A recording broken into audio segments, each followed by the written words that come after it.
Olá, bom dia e saudações a todas as pessoas que nos acompanham em mais um CEILIC, que é o Seminário Institucional das Licenciaturas da Universidade Federal de Uberlândia. Eu me chamo Jane Maria dos Santos Reis, sou uma mulher negra preta, de cabelos crespos com mechas claras, óculos grandes de grau de onça, uma blusa de gola alta de onça com um casaco grosso, bege, pelo frio da manhã de hoje, né, pela queda de temperatura, e atrás de mim uma estante com livros e objetos pessoais. Saúdo todas as pessoas que nos acompanham neste momento, em nome da equipe e da comissão organizadora do 12º Seminário Institucional das Licenciaturas, cujo tema este semestre é a formação de professoras e professores para a educação básica na contemporaneidade. E temos nesse ambiente virtual, além de mim, a professora Renata, a qual eu passo a palavra nesse instante para também fazer o acolhimento e iniciarmos com a nossa programação. Bom dia a todas as pessoas que nos acompanham aqui. Obrigada, Jane. Eu sou a professora Renata, do Instituto de Biologia, sou uma mulher branca, tenho os cabelos embranquecidos pela idade, uma mulher de 60 anos, uso uma blusa marrom de gola alta e atrás de mim uma parede com quadro de lembranças e uma estante de livros. Sejam todos bem-vindos a mais esse encontro da licenciatura, um encontro muito importante e caro para nós, porque estamos aqui para discutir sobre a educação básica, né, e a formação dos nossos futuros professores que estarão neste contexto em breve. Desejamos a todas e todos um ótimo evento, agradecemos a presença da professora Maria Luísa, que nos brindará com a sua palestra, e estaremos em seguida discutindo um pouquinho mais sobre a educação básica. Ontem demos início aos nossos GTs, parabéns aos nossos licenciandos que apresentaram seus trabalhos, suas reflexões, e na quarta-feira, pela manhã, continuaremos nesse processo de ouvir aqueles que estão efetivamente em formação inicial, nos brindando, né, com suas reflexões e nos auxiliando com a nossa formação continuada, né, porque nós, professores, formadores, também dependemos da formação inicial para crescermos. Então, muito bom dia e, Jane, te devolvo a palavra. Muito obrigada. Então, vamos lá, né, prosseguindo. Estamos aqui para realizar a atividade de abertura da 12ª edição, porque a gente costuma dizer que é o maior evento das licenciaturas que a Universidade Federal de Uberlândia possui, com um foco, né, na formação inicial, firmes no compromisso de trabalhar por uma educação socialmente justa, acessível, inclusiva e de qualidade. E feito o acolhimento pela professora Renata Carmo, professora doutora Renata Carmo de Oliveira, coordenadora da divisão de licenciaturas, nós estamos aqui com alguns recados importantes. As pessoas que desejarem receber certificado pela sua participação nessa atividade deverão acessar o link que brevemente estará ou na descrição do vídeo ou também aqui afixado no bate-papo, no chat. Basta acessar e colocar os dados, né, preencher o formulário para garantir a participação, para garantir a certificação. Esse certificado estará disponível no sistema de certificação da Pró-Reitoria de Graduação e essa informação será avisada por e-mail. Temos uma programação, a professora Renata comentou, importante justificar que a alteração esse semestre ela aconteceu em virtude da Copa do Mundo, né? Então, por isso que teve uma alteração nos 3 dias, que geralmente são 2, mas seguimos aqui da maneira prevista e divulgada na nossa rede social. Pedimos que todas as pessoas acompanhem o evento pelo @delifufo e também pela página institucional que nós temos na Universidade Federal de Uberlândia. E sempre pedimos que, se possível, não deixem de se inscrever nesse canal, o canal Prograde, de seguir, marcar o like, né, e tudo mais, o que está acontecendo, veiculando aqui durante a programação do nosso 12º CEILIC. E hoje, né, 14 de julho de 2026, exatamente agora às 9h13, estamos dando continuidade, né, a esse evento que já começou, com esse tema que também já foi apresentado e que eu acho que é importante novamente repetir, a formação de professoras e professores para a educação básica na contemporaneidade. E pensar nos desafios da formação inicial, no cenário atual, com reflexões, com provocações latentes e necessárias, que já também serão iniciadas junto com a professora Maria Luísa.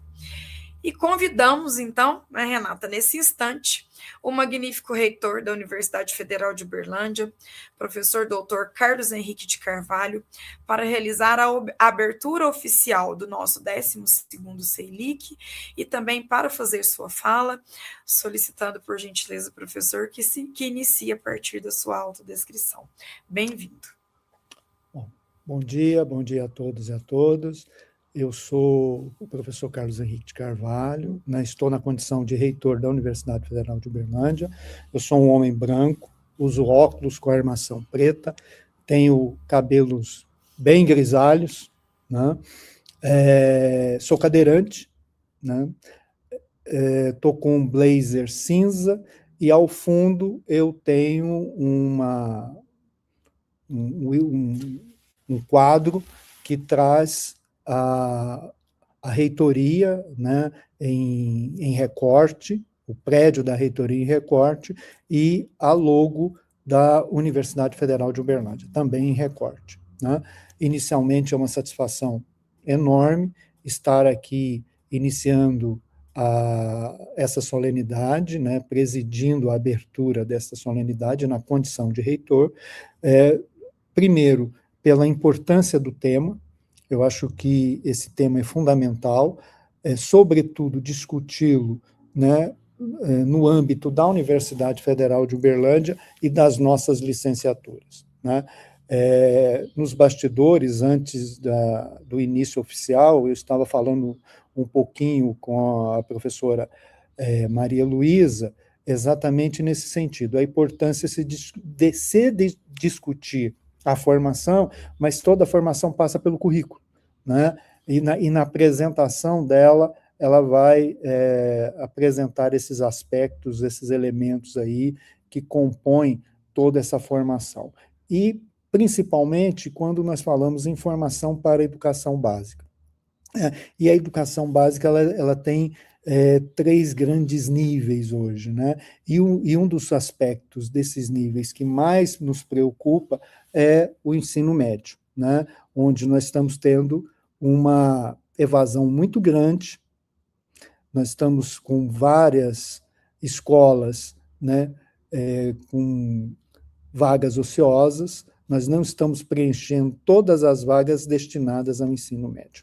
Então, eu acho que é um aspecto que nós temos que considerar, mas, ao mesmo tempo, nós temos que considerar aquilo, né, que a universidade ela vem formando, né?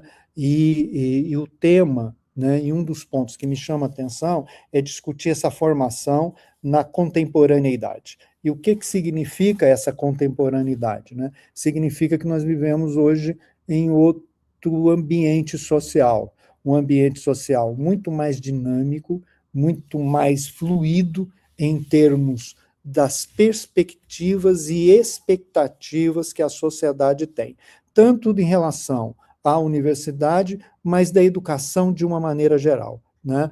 E eu sempre, né, propugnei que a educação ela transforma as vidas das pessoas, né?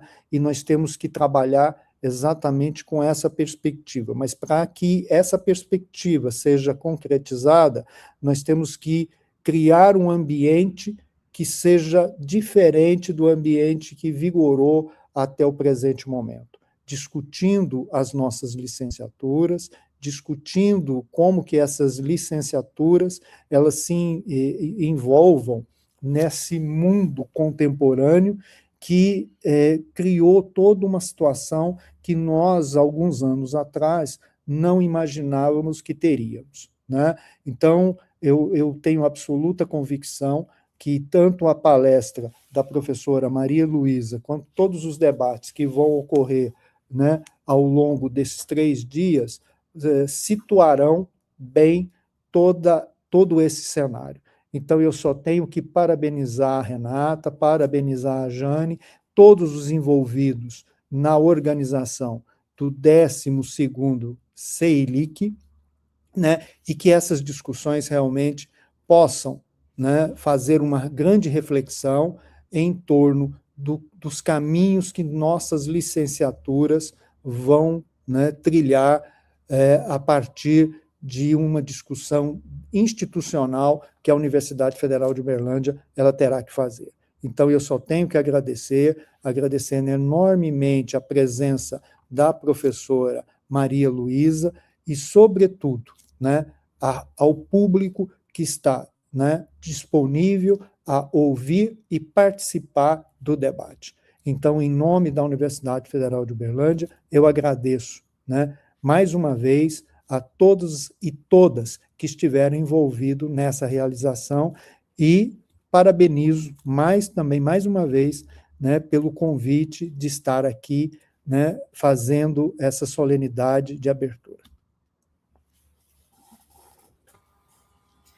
Muito obrigada, professor Carlos. E agora, na sequência, convidamos para a fala o pró-reitor de graduação da Universidade Federal de Uberlândia, professor Dr. Valdenor Barros Moraes Filho, pedindo que inicie com sua autodescrição e faça sua fala. Bem-vindo, professor. Muito obrigado, bom dia. Professor Carlos, muito obrigado pela sua presença, pelas suas falas. Eu gostaria de parabenizar toda a equipe envolvida, a Jane, que está nesse processo já há bastante tempo, né, Jane? Então, muito obrigado pelo seu compromisso. A Renata, obviamente, é nossa parceira de longa data, em momentos diferentes, né? Então, muito bom contar com você aqui também, Renata. Muito obrigado a Vivian por estar nos apoiando nesse momento de mudanças internas também. Então, muito obrigado, Vivian. E, obviamente, gostaria de, parabenizar e agradecer a professora Maria Luísa. Mas, antes, gostaria de me descrever, que é um ato muito difícil da gente se descrever, né? Eu sou de pele clara, cabelos grisalhos, mas ainda tem uns requícios de cabelos escuros. Eu estou usando uma camisa estampada, bastante alegre, com rodinhas de carroça na estampa. E estou na sala de trabalho da Prograde. Ao fundo tem uma parede azul, mesas de reunião, computadores, e uso óculos também. Então, eu gostaria de agradecer, então, a todos pelo compromisso e pela organização do evento, e gostaria de começar dizendo, professora Maria Luísa, que eu vi aqui no seu currículo que nós fizemos um estágio pós-doutoral na mesma universidade, em Ottawa, no Canadá, né? Só que em anos diferentes. Mas compartilhamos espaços comuns, né? A temática é extremamente importante, eu acho que o professor Carlos trouxe na sua fala, a formação do professor para a educação básica nos tempos de mudança como nós estamos vivendo. E certamente nós temos que discutir questões relacionadas, por exemplo, a metodologias. A universidade não tem debatido muito sobre a questão da formação do professor para lidar com esse jovem e essa jovem que chega diferente, né? Esse jovem e essa jovem pós-período pandêmico, eles chegam com mais pressa, com menos paciência, muitas vezes com mais autonomia, muitas vezes com questões emocionais, né? De qualquer modo, percebe-se pelos números, pelos registros, que nós estamos com um corpo docente, discente, bem diferente do que tínhamos antes, né?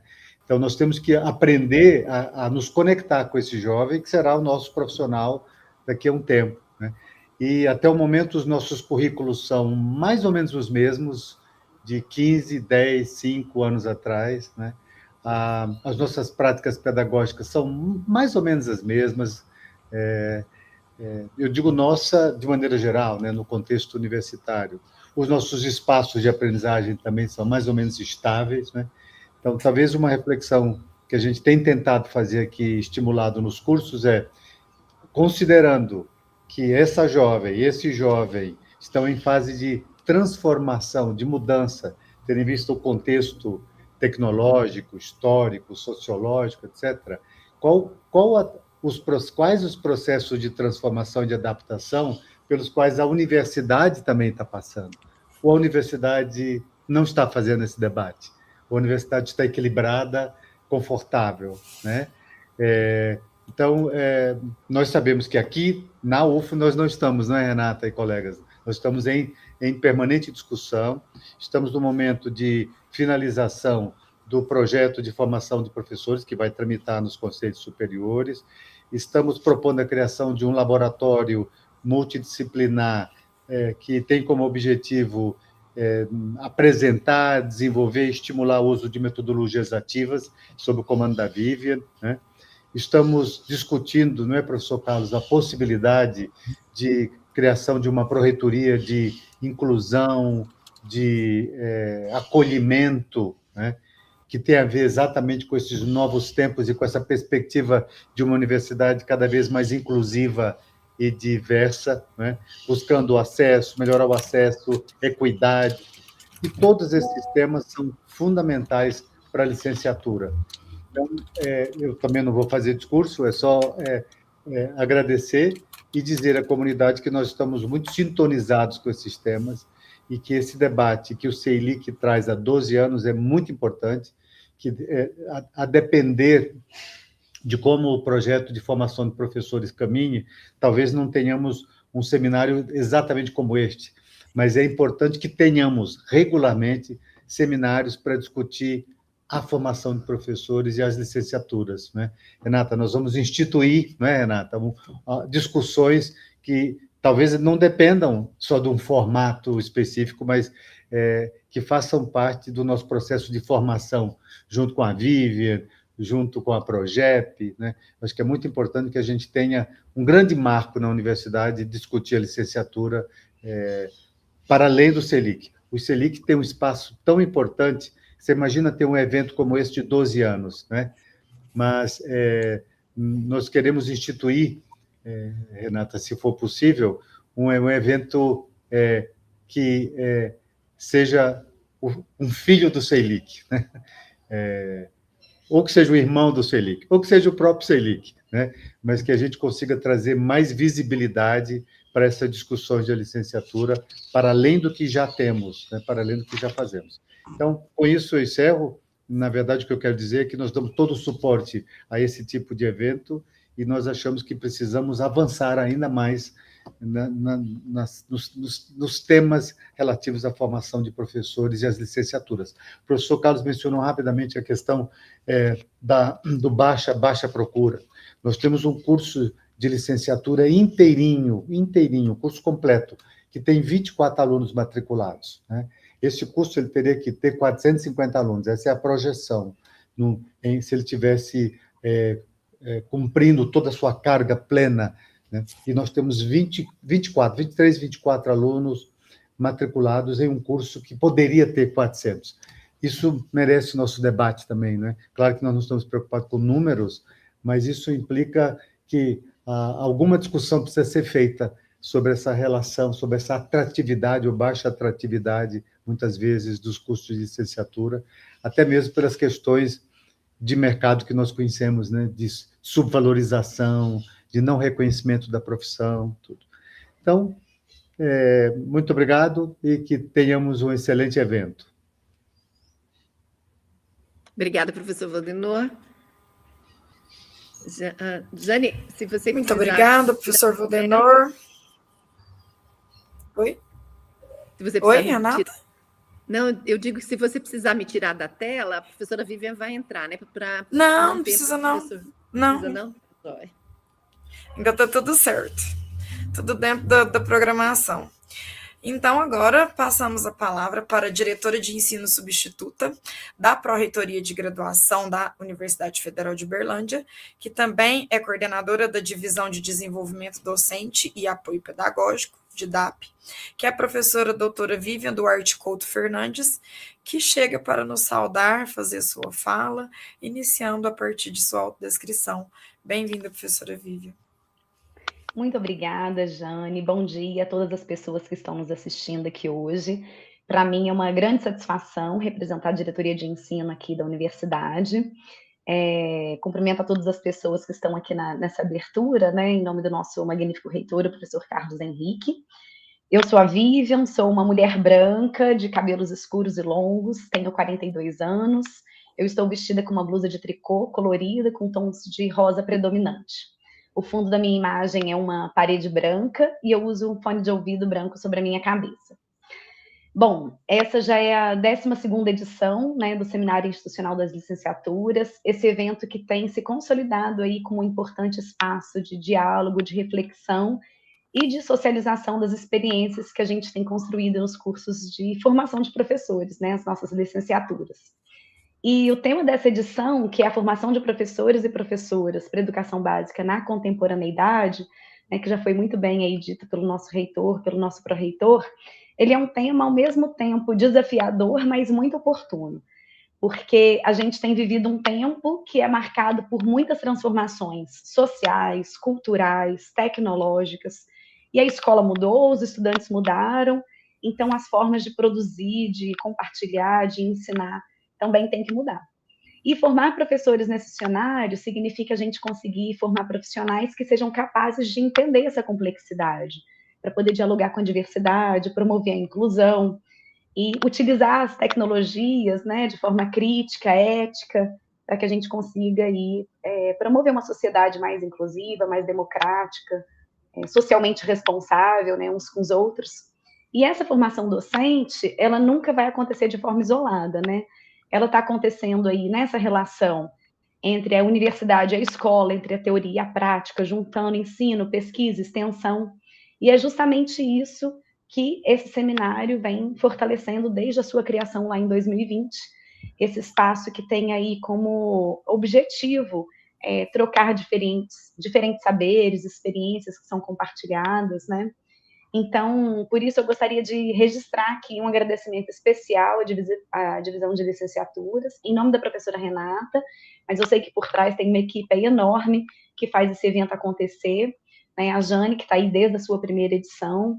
Então, também gostaria de agradecer as pessoas que fazem o evento acontecer na prática, que são todas as coordenações de cursos, os professores, as professoras que orientam, os estudantes, todos os servidores, os técnicos, que tornam mais uma vez possível essa edição do seminário. Então, isso mostra também o nosso compromisso institucional da DIREM, da Prograde, da UFO, com a qualidade da educação e a formação dos nossos estudantes e dos nossos futuros professores.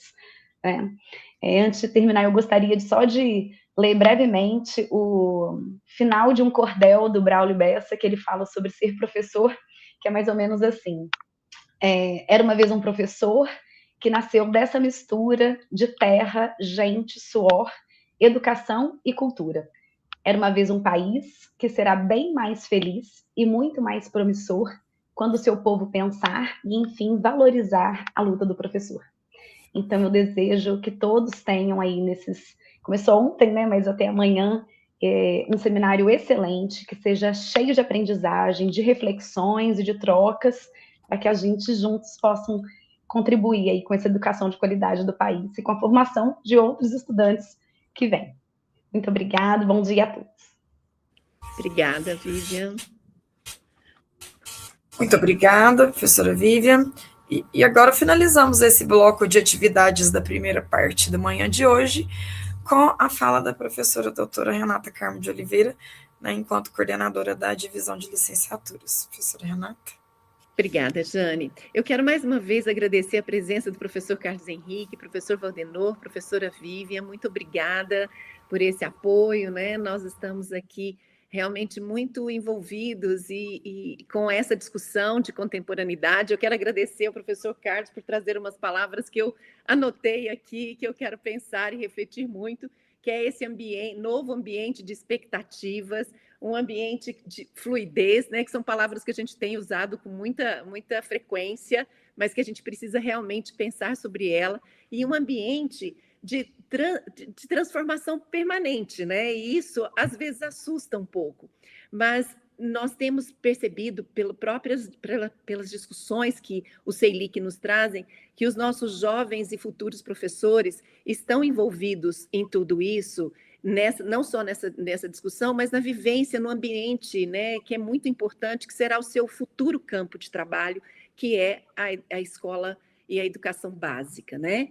E o que o professor Valdenor nos traz também com relação a essa inovação que a gente pretende, que a gente quer crescer, eu acho que é fundamental que a gente estabeleça cada vez mais um diálogo permanente, constante, seguro com as secretarias de educação, as superintendências regionais de educação, que são nossas parceiras na coformação desses futuros professores. Então, eu acho, e quero, né, colocar, já falei isso para o professor Valdenor, mas quero me colocar aqui à disposição para que a gente torne essa comunicação e essa ponte com a gestão da escola, né, da educação básica, cada vez mais afinadas, né, alinhadas, para que a gente efetivamente possa contribuir com esse campo de trabalho dos nossos egressos.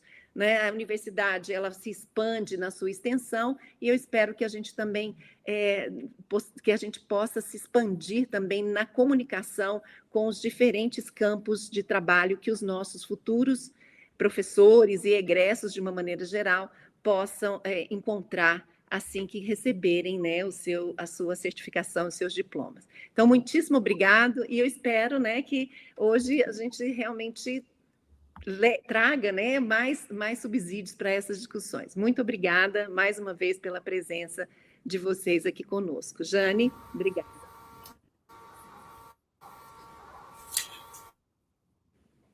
Muito obrigada, professora Renata. E assim encerramos nesse instante a presença e participação da Gestão Superior da Universidade Federal de Uberlândia, solicitando que a professora Renata continue em tela e os demais convidados e convidadas fiquem à vontade, né, para nos acompanhar, mas não necessariamente em tela, ou seguir, né, com suas agendas. E prosseguimos, então, para a nossa palestra de abertura, intitulada Do NEM ao PNAEM, Desigualdade como Foco, com a nossa convidada de honra, professora doutora Maria Luísa Susequinte. Professora Maria Luísa já esteve conosco outras vezes, ela nunca disse não à Universidade Federal de Uberlândia, sempre prontamente e com um sorriso, está aqui conosco, trazendo momentos que são marcos com suas contribuições. A professora Maria Luísa é pesquisadora por produtividade 2026 do CNPq, professora, palestrante, pesquisadora, consultora e currículo designer. É professora do Departamento de Didática desde 2009 e no programa de pós-graduação em Educação da Universidade Federal do Estado do Rio de Janeiro, Unirio, que atua desde 2014 até o momento atual. Professora Maria Luísa também atua no mestrado em Vigilância em Saúde na Universidade de Iguaçu, do Rio de Janeiro, desde 2025. Atuou entre dezembro de 2024 e dezembro de 2025 na coordenação de ensino médio no MEC, como consultora especialista da Organização dos Estados Ibero-Americanos para Educação, Ciência e Cultura. Professora Maria Luísa também representou a ANPED no Conselho de Políticas Educacionais em Direitos Humanos do MEC de 2023 a 2024.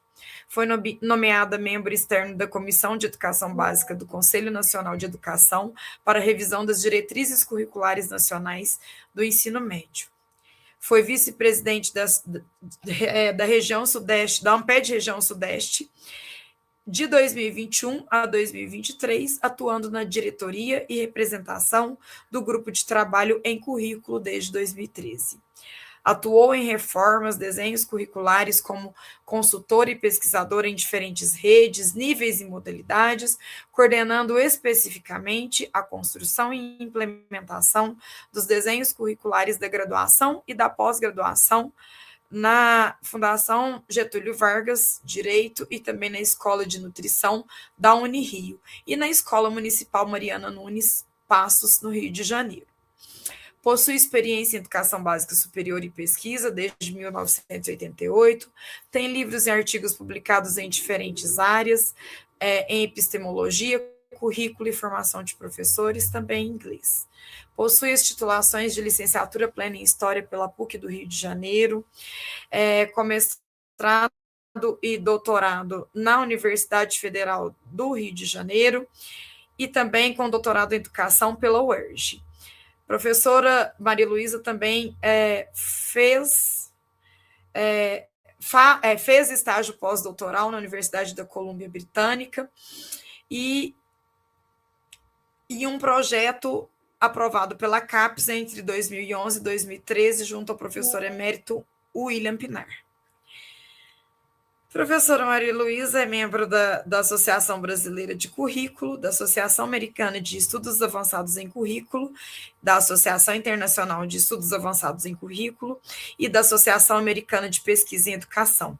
Coordenou o projeto de Linguagens Plurais, apoio à Escola Pública, a Escola Pública Mariana Nunes Espaço, de 2021 a 2024, e é conselheira de Inovação, Finanças e Governanças, certificada pela Bird Academy em 2025. Professora, se eu soltei alguma coisa, me desculpe, fique à vontade para ressaltar. E não é à toa que ela está aqui, né, para nos presentear com uma super aula. Fique à vontade. Muito obrigada por esse carinho, por essa recepção tão calorosa, por esse convite, a confiança de estar aqui. Eu sou mineira, hein, gente? Eu falo com essa voz de carioca, mas eu nasci em Belo Horizonte.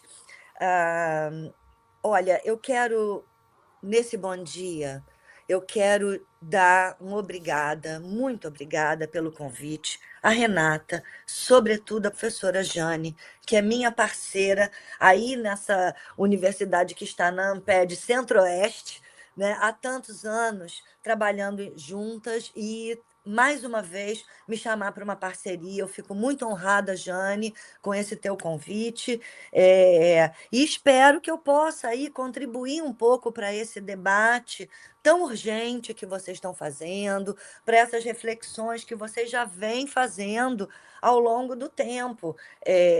Eu vou ser mais específica já. Já é para eu começar? Já é para eu engatar daqui? Então, vamos embora. Fique à vontade, Olha a gente só. vai pedir licença, professora. Vamos lá. Eu sou uma mulher branca, de meia idade, tenho cabelos curtos, louros, uso óculos pesados com armação verde opaca, uso anéis, piercing, tatuagem, unha verde. Atrás de mim, uma estante de livros, parte deles escritos por mim, visto blusa rosa, um casaco preto escrito "O presente é mulher". E eu realmente espero que essa encomenda que Jane me fez, né, que o grupo tão gentilmente me fez para a abertura oficial desse seminário, que eu sei que as reflexões já começaram ontem, eu espero que eu possa contribuir aí com as urgências, as demandas de vocês.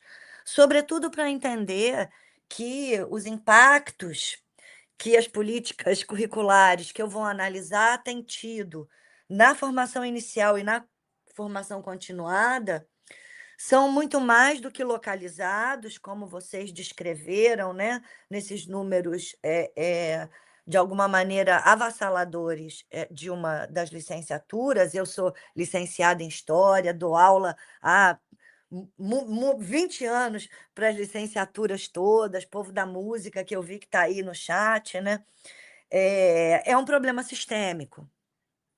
É o que eu vou tentar explicar naquilo que eu vou fazer, que é uma reflexão sobre o presente, uma crônica do presente, como alguém que vem da história, tentando entender como é que a LDB, ao mesmo tempo, provocou uma revolução, sobretudo no nível dos municípios, enfrentando aquilo que era o foco dessa legislação, que é a desigualdade, mas manteve, é a hipótese que eu levanto, a morte nas pontas.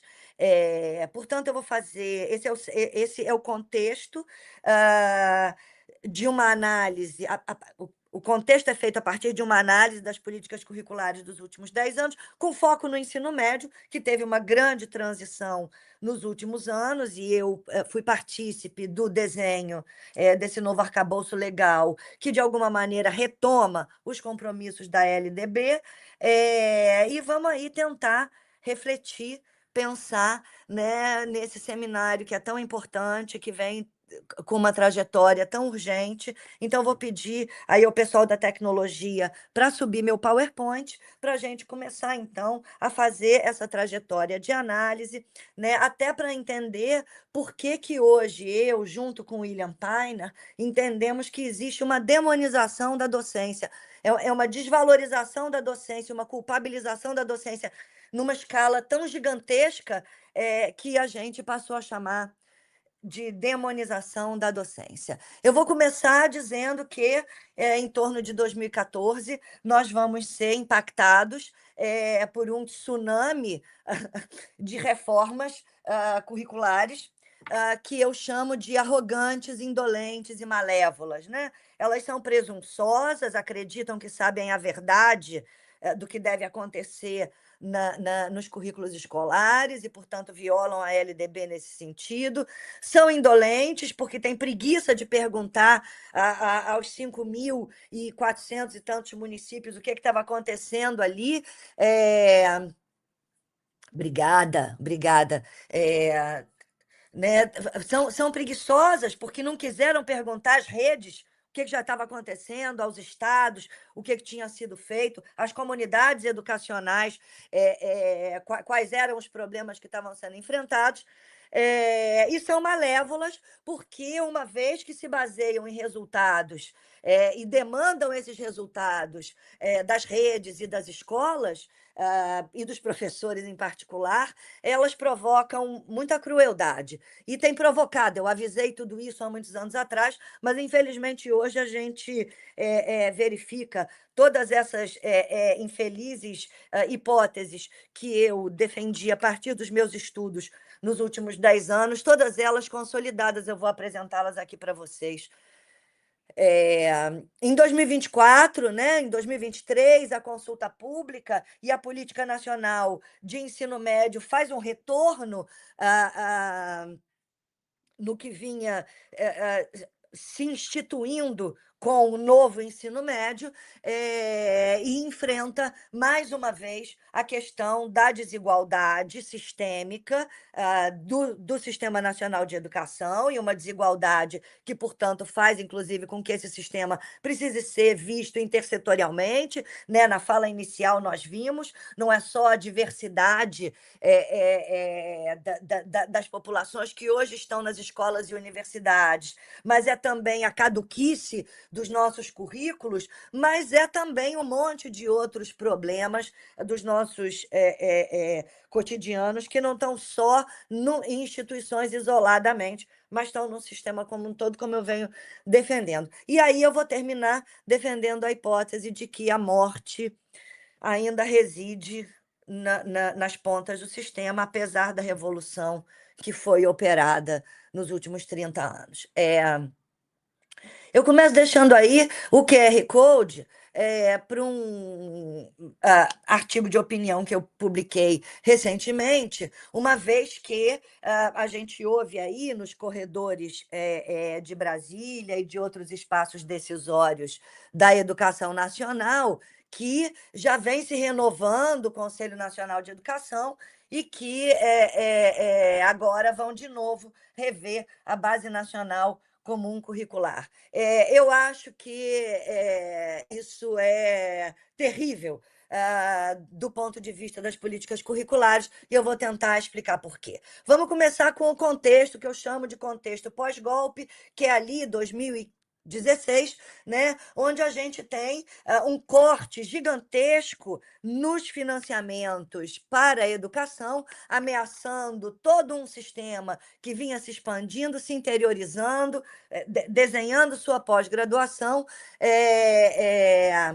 que impacta uma rede ainda muito desigual, E que, olha aí, eu vou dizer, né, que a gente vai ter uma linha do tempo onde se rasga a LDB progressivamente e aonde os projetos em curso vão sendo, de alguma maneira, destruídos e substituídos por outros, ameaças que são permanentes, a meu ver, inconstitucionais, como, por exemplo, as escolas cívico-militares e o homeschooling. Em 2017, parecia que estava tudo resolvido, a base ela era plural, respeitava os direitos humanos, tudo ia dar certo, o caminho que a gente precisava seguir para chegar numa educação de equidade estava desenhado, o que os professores precisavam ensinar, o que os estudantes precisavam aprender. O problema é que isso causava uma imensa dissidência, né? E, portanto, uma área nublada em relação ao que se pratica no chão das escolas e como se formam os professores para isso, que era a decisão de que, então, tinha que se abrir mão do controle local dos currículos, né? Seja a autonomia universitária, seja a autonomia das escolas e das redes, ela é, de alguma maneira, solapada com esse reformismo anti-LDB que unifica os currículos nacionais, massifica os materiais didáticos, cria testes externos padronizados, censitários, anuais, que, de alguma maneira, supostamente padronizariam e orientariam a formação, tanto inicial quanto continuada, dos professores. Isso torna as redes, tanto públicas quanto privadas, mercado para outras oportunidades, e acaba colocando todo o saber considerado válido fora da escola. Alguns estudos feitos pelas professoras de Stanford, a professora Tarlau e Müller, em 2020, sugerem que a BNCC precisa ser vista como uma prática de consenso por filantropia, né? Todos os agentes da sociedade foram convencidos de que aquilo era maravilhoso. E, nesse convencimento, a ideia de que as parcerias público-privadas iam salvar a educação brasileira foi levada ao pé e ao cabo. No Rio de Janeiro, o povo entrou no chão das escolas sem ter a menor ideia do que era para fazer, sem dialogar com o que já existia de currículo. Não é à toa que na Amped a gente lidera uma campanha chamada Aqui Já Tem Currículo, escutem as escolas, escutem as redes, antes de entrar com seus materiais, com seus currículos prontos, com seus treinamentos pré-desenhados, né? E a gente chama atenção de novo. Quer dizer, isso não só coloca as corporações no centro do governo, mas deixa de lado as comunidades. Essa discussão ela animou o campo do currículo, uma vez que o currículo é um campo científico, é um campo de debate, portanto, é um campo de dissenso e de discussão.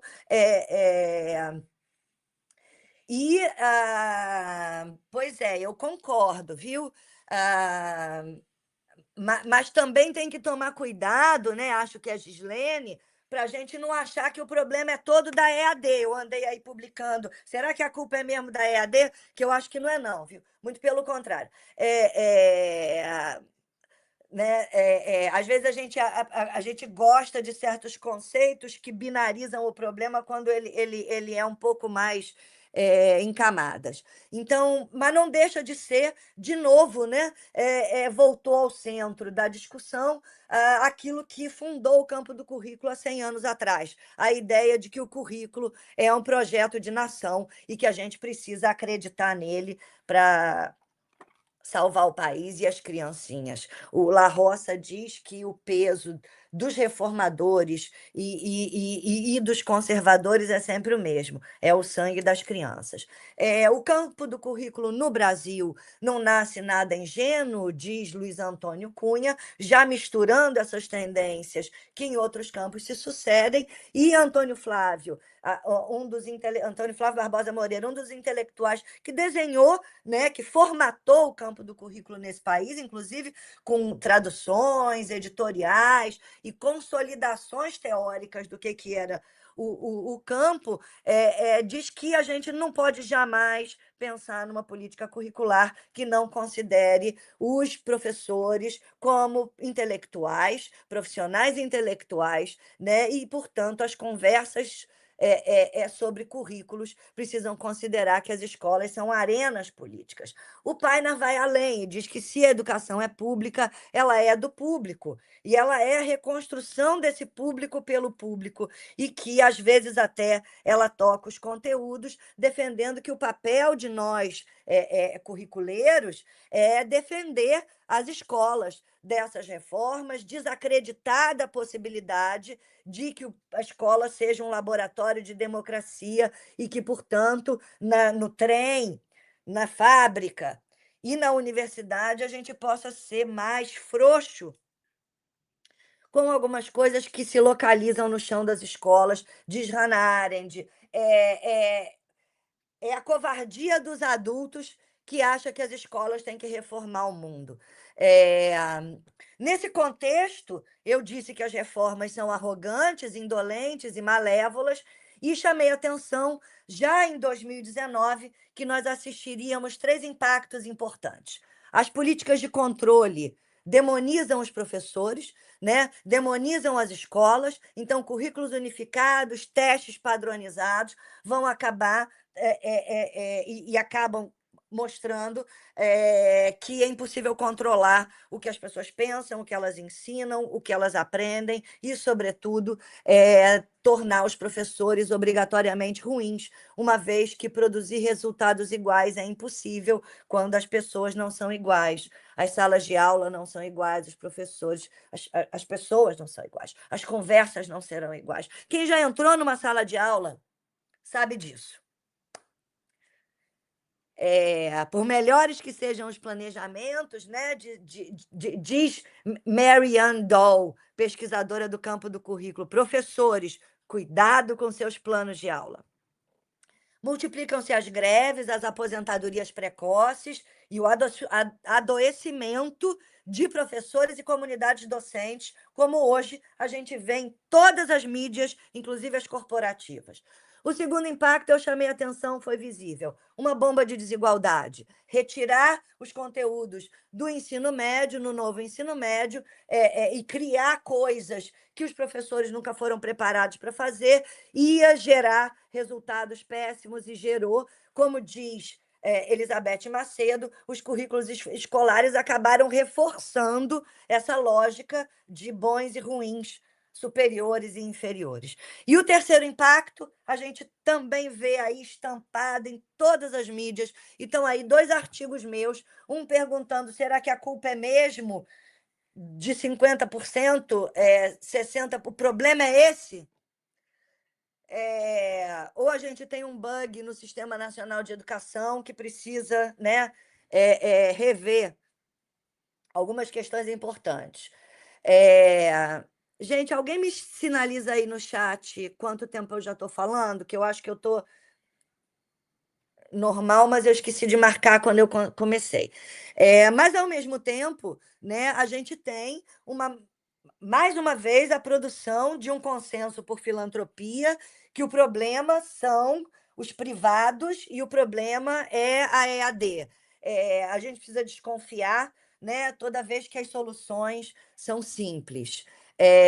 Currículos unificados, mas voltando, né? Currículos unificados, formação descontinuada, materiais didáticos alinhados com os currículos que não conversam com as formações, testes externos padronizados que também não conversam diretamente com nada disso. Isso não alimenta coisa nenhuma, e ainda a musa desse tipo de política diz: realmente a gente errou, esses testes não ajudam nem a dizer quem é bom. E o problema disso é que o currículo planejado, o melhor do mundo, e não é o caso da BNCC, mas, digamos, o melhor do mundo, o sapatinho de cristal do currículo. Aqui. Obrigada, Maria Caroline.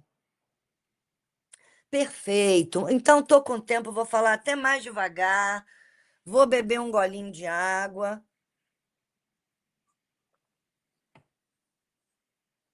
Está frio aqui na zona sudoeste do Rio de Janeiro. mas é importante respirar, beber água. Então, o currículo planejado, por melhor que ele seja, digamos, nos moldes da LDB, né, respeitando a formação inicial, que essa é a base dos currículos nacionais, né,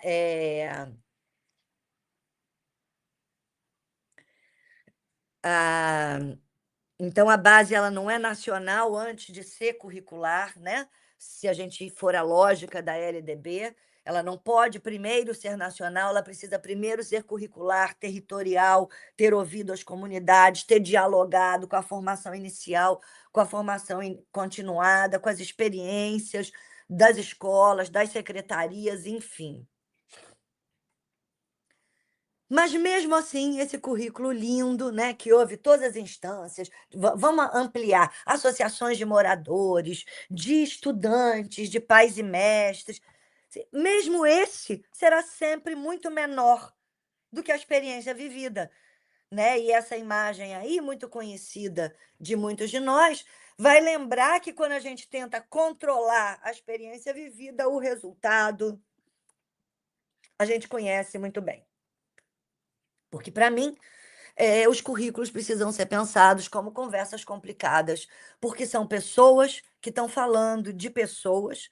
Os professores falam com os estudantes, mas também falam com seus professores, com suas referências, né? E todo mundo também fala com os conteúdos. E esses conteúdos são conversas também. Eles têm suas histórias. Essa conversa também é informada pelo que está acontecendo fora da sala de aula, né? Ou se uma borboleta, onde ainda tem borboleta, entra voando na sua sala.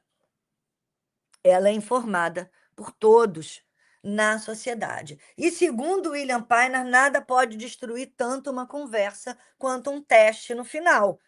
Você imagina você estar conversando com alguém que você quer paquerar, e aí, no final da conversa, você diz assim: olha, já deu 50 minutos, agora nos próximos 50 eu vou aplicar um testinho, só para ver como é que você se sai e ver se a gente continua. Bom, e o Painer diz: olha, nos tempos atuais, eu acho que as avaliações elas estão mais inclinadas a provar que os professores são incompetentes, e isso tem feito vítimas por todos os lados. Se a gente pensar, para Maturana, nós nos constituímos na conversação. Até a história, ela existe na conversa, quando a gente fala do passado reconstituído no presente. Então, essas reformas, como eu já argumentei em muitos lugares, artigos e palestras por aí, elas violam uma série de pressupostos da LDB, se afastam da LDB. E aí, como é que é o caminho de volta, né? O caminho de volta é quando, em 2023, o governo resolve encarar uma dívida muito antiga.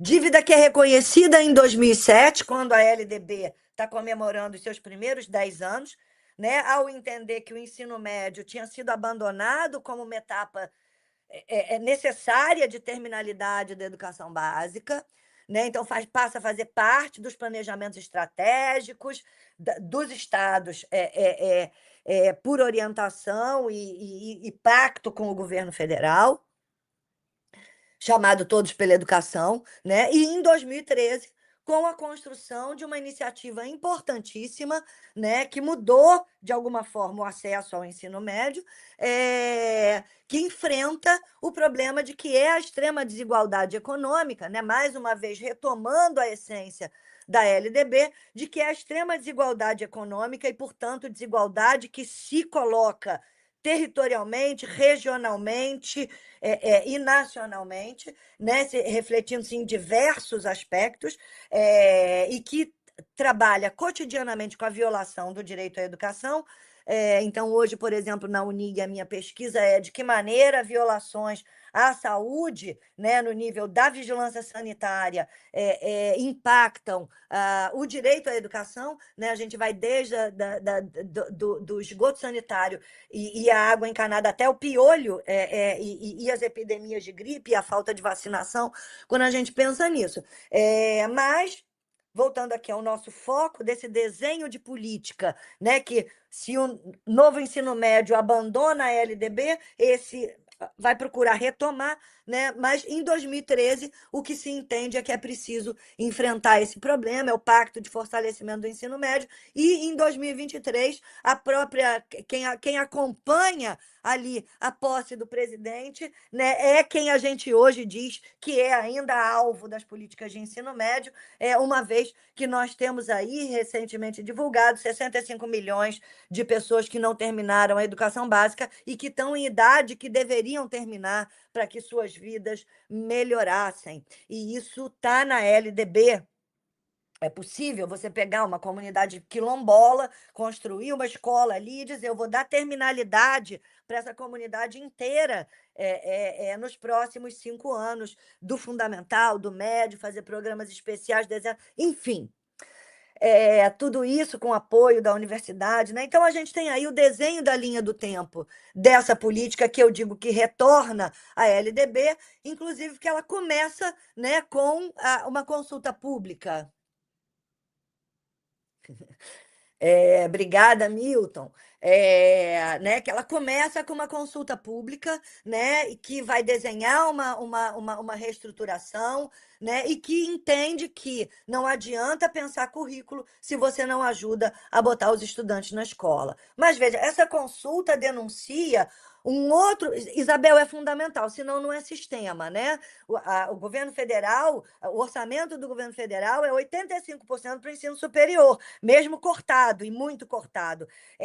Isso gera uma expectativa de que esse ensino superior dê conta, né, estrategicamente, de um desenho sistêmico que retroalimenta o tempo todo a educação básica. Esse diálogo está precisando ser, digamos, mais incentivado e feito, e que, assim, uma andorinha não faz verão. Então, vocês me descrevem uma universidade que faz isso e que investe nisso, mas a gente tem um sistema com muitos problemas, e olha, um deles está aí, né? Você tem um largo investimento nos IFES, por exemplo, mas isso ainda não se reflete no médio técnico profissional, que demonstra na consulta pública uma demanda gigantesca que a gente não atende nem em 1/4 do que é demandado, e a gente não tem nem a metade do índice de fornecimento da OCDE. Então, a gente vai abandonar no ensino médio a ideia de que existe um guia para as escolas, que estabelece um conjunto orgânico e vai entender, né, em 2024, que o currículo é um elenco de experiências e vivências que acontecem nos espaços escolares a partir da circulação de conhecimentos, inclusive conhecimentos ancestrais. Para isso, é preciso recompor, como vocês estão vendo aí, num quadro comparativo das políticas de ensino médio da reforma de 17, a famosa NEM, né, para de 2024, onde se recompõe aquilo que é entendido como, né, os conhecimentos historicamente acumulados pela sociedade, as licenciaturas, né, é recomposto como carga horária e como desenho curricular, arquitetura curricular, ao longo dos 3 anos do ensino médio, né, são redesenhados e reduzidos os itinerários numa direção de formação técnica e profissional ou de aprofundamento, né? Proibida a EAD, que tinha sido permitida em até 20%, né? É tornado obrigatório o noturno, cuja oferta vem caindo, e determina-se o reconhecimento, inclusive, das experiências de trabalho. Desculpem. A consulta pública denuncia a importância para os estudantes que estavam lá dos projetos de vida. Então, ao invés de ser uma disciplina, ele passa a ser uma estratégia curricular transversal, que toca dentro dos componentes disciplinares, né? E, sobretudo, que eu entendo que a maior diferença entre essas políticas é que uma é construída por medida provisória e a outra é elaborada a partir de uma consulta pública, atendendo aquilo que nós, estudiosos do currículo, e a partir desse modelo analítico aí muito utilizado, lembramos que uma política curricular será tão melhor quanto mais ela dialogar com os diversos contextos dos quais ela faz parte, estando aí o contexto de prática, o contexto de resultados, de estratégia política, de produção do texto, de análise. A universidade ali tem um papel fundamental, né, na análise de resultados e efeitos, na composição das estratégias políticas e, sobretudo, ela está ali no contexto de influência sempre, né? Então, a preocupação de desenhar competências comuns, por exemplo, para os itinerários, né, que traduzissem esse diálogo, essa comunicação, por exemplo, com a valorização da contribuição dos grupos historicamente marginalizados. O desenho da Política Nacional de Ensino Médio coloca no seu centro a justiça curricular, compreendendo as desigualdades como constitutivas da escola. E, portanto, retoma a LDB pensando na diversidade, na interculturalidade, no reconhecimento e na participação dos saberes locais, valorizando a liberdade de ensinar, aquele artigo 3º que a gente gosta tanto.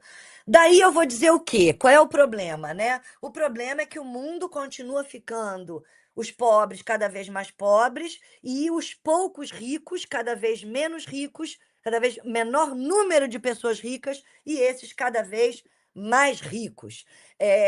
Esse reconhecimento de que a educação interfere na desigualdade é muito anterior à LDB no nosso país, que é o primeiro a criar um programa nacional de alimentação escolar, lá atrás com Getúlio Vargas, né, reconhecendo que educação é intersetorial e o território escolar é de enfrentamento dessa desigualdade. Mas a gente, até 2022, a gente tem dados consistentes de que crianças e adolescentes têm alguma privação, e a privação de crianças negras e indígenas é muito maior do que a de crianças amarelas e brancas.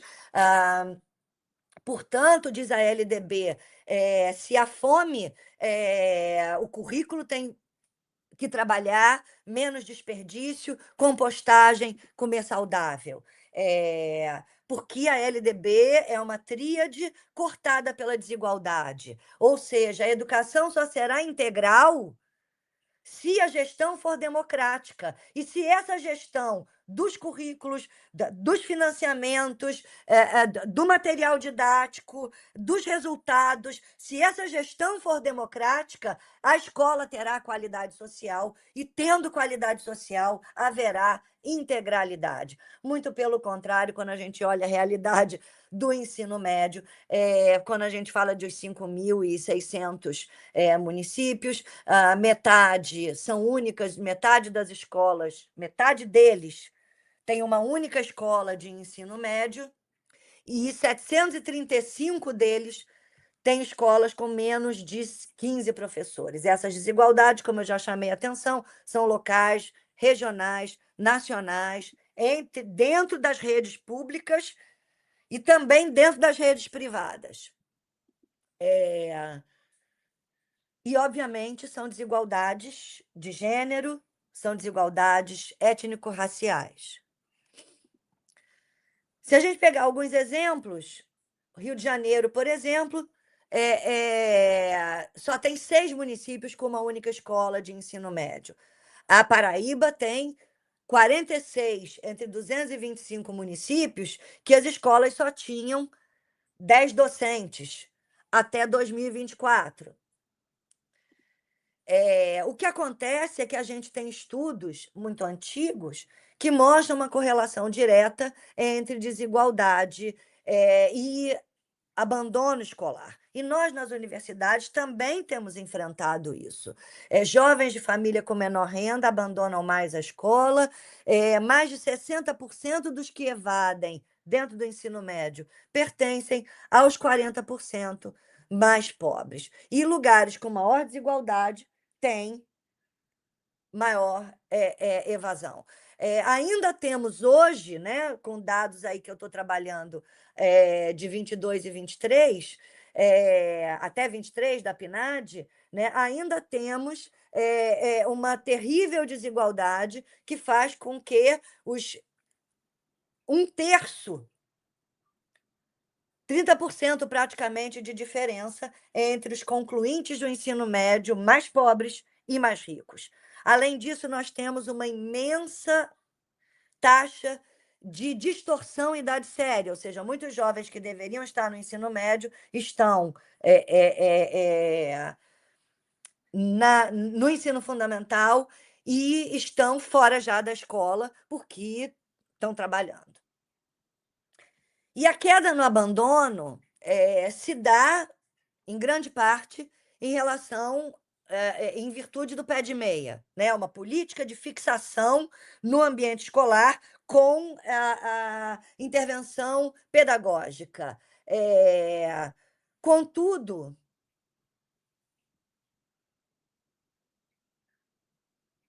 a distorção também cai, né? E daí a gente volta a dizer que, do ponto de vista, pelo menos, das políticas curriculares para o ensino médio, cada vez mais o território escolar pode ser visto como um território de políticas intersetoriais que levam em conta, por exemplo, o índice de vulnerabilidade da juventude negra, né? que considera o acesso à escola e a desigualdade como fatores geradores desse tipo de índice, mas mesmo assim, quando ele sobrevive à escola e chega na universidade, muitas vezes ele encontra uma parede com isso escrito, como eu fotografei em 2018. Agora, um dos problemas que a gente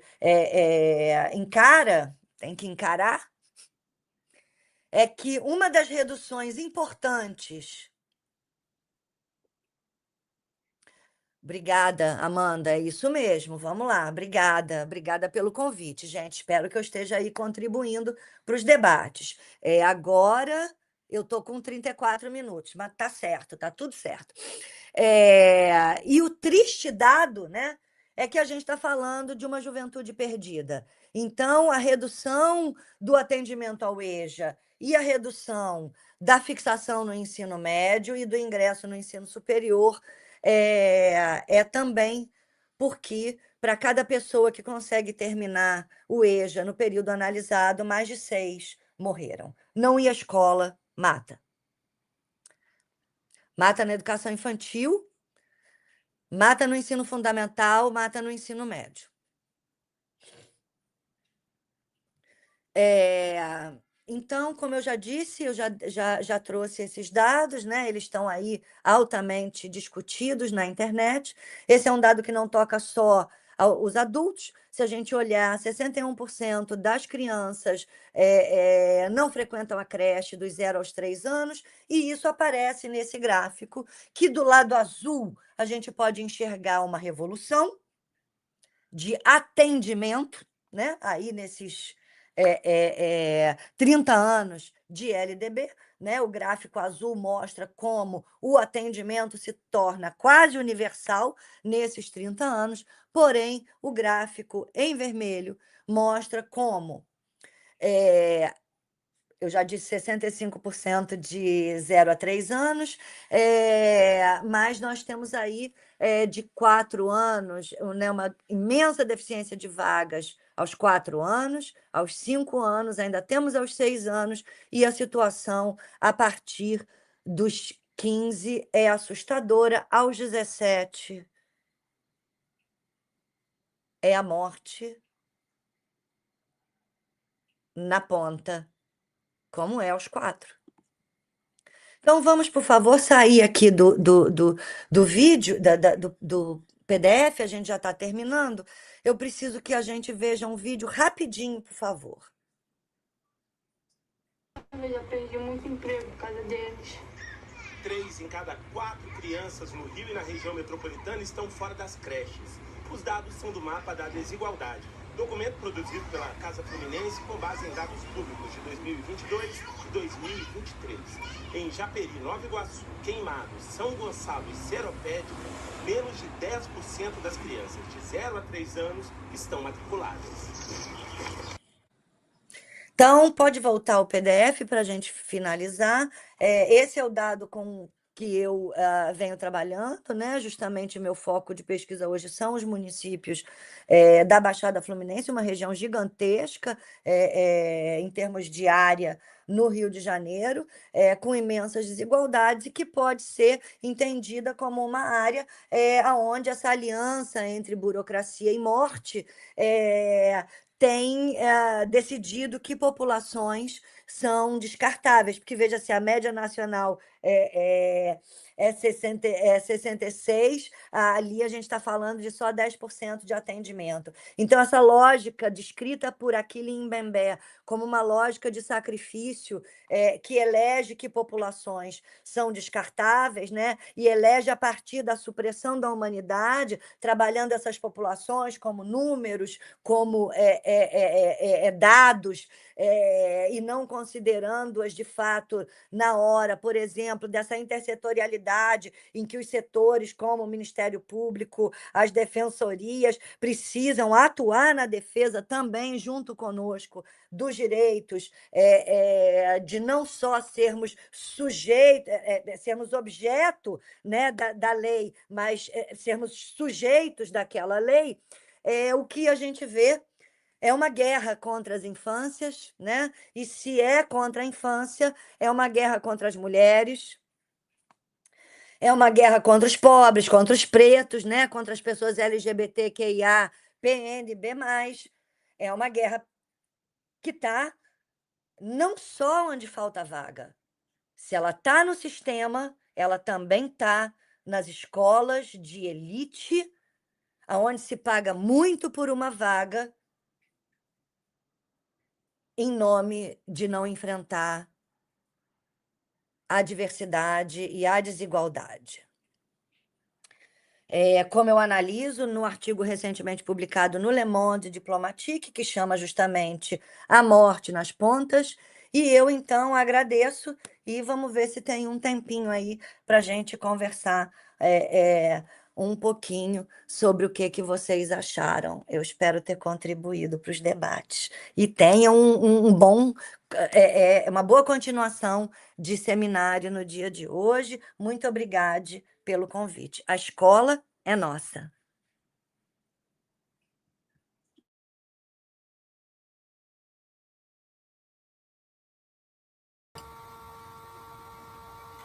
Excelente, muito obrigada, professora Maria Luísa. Todo mundo, antes de você começar, já falava, hoje a aula vai ser incrível, e não foi dessa mesma forma, e foi isso mesmo, né? A gente não poderia esperar outras coisas, até das outras contribuições que você trouxe para a gente. Antes de passar para a Renata, para a gente movimentar aqui, e com muita gratidão pelas suas provocações, pelas questões colocadas, né? E temos aqui alguns comentários.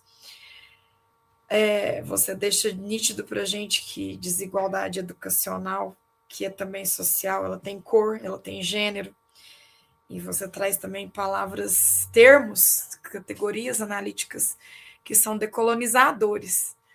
E eu acho que isso é muito importante, né? Essa sensibilidade antirracista que é muito latente, presente na sua fala, e que é desafiador, né? Você é um professor pesquisador que não é da temática racial trazer isso com tanta propriedade. Então, eu já me aventuro, né, de antemão, colocando aqui no debate inicial esses destaques.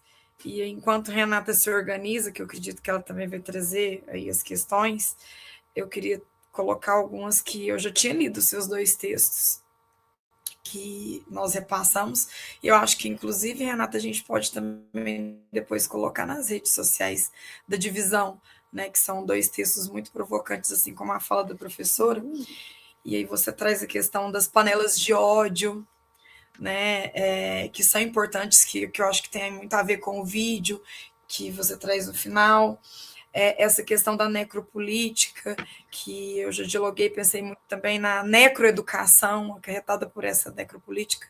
Então, são algumas coisas que eu acho que, se for possível trazer, e que são dos seus textos também, além da sua fala, enriquecerão muito o debate. Já vi que tem gente colocando sobre essa crítica, né, a vertente mercadológica, que é a nossa luta constante, e nós termos os pés no chão com isso, né, e com essas questões é essencial.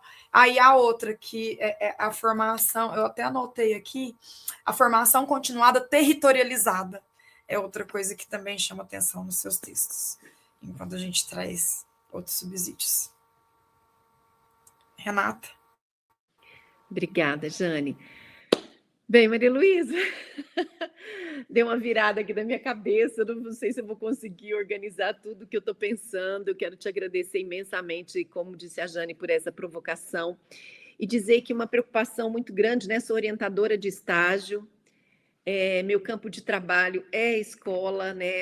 É o campo, né, da escola, o espaço escolar, é a convivência com os nossos colegas da educação básica, e assim, tudo isso que você nos traz é esse caldeirão, é aquilo que está dentro de um caldeirão chamado escola, né? Então, assim, nós estamos vivendo, sempre vivemos, mas agora muito fortemente, uma pressão de um sistema que, na minha leitura, está completamente desconectado dessa realidade social que nós estamos vivendo, e que talvez a mídia, a tecnologia de comunicação tem trazido mais conflito para nós do que efetivamente nos auxiliado a entender todo esse contexto que nós estamos vivendo, né? Nós estamos em tempos muito difíceis, pensando socialmente, e essa situação, ela tem, na minha leitura, uma palavra que a define, que é desigualdade. Em todos os campos, em todos os sentidos, em todos os aspectos que a gente puder pensar, né? Social, econômico, de interações pessoais, de buscas pessoais e coletivas. Então, eu acho que a escola, ela é impactada, ela é vítima de tudo isso, né? E, como você comentou no início, é muito complexo mesmo você, não é convencer, mas você sensibilizar os jovens para entrarem nesse contexto, nesse caldeirão, né? Então, eu acho que tudo que você nos traz nos coloca uma responsabilidade enquanto cidadãos.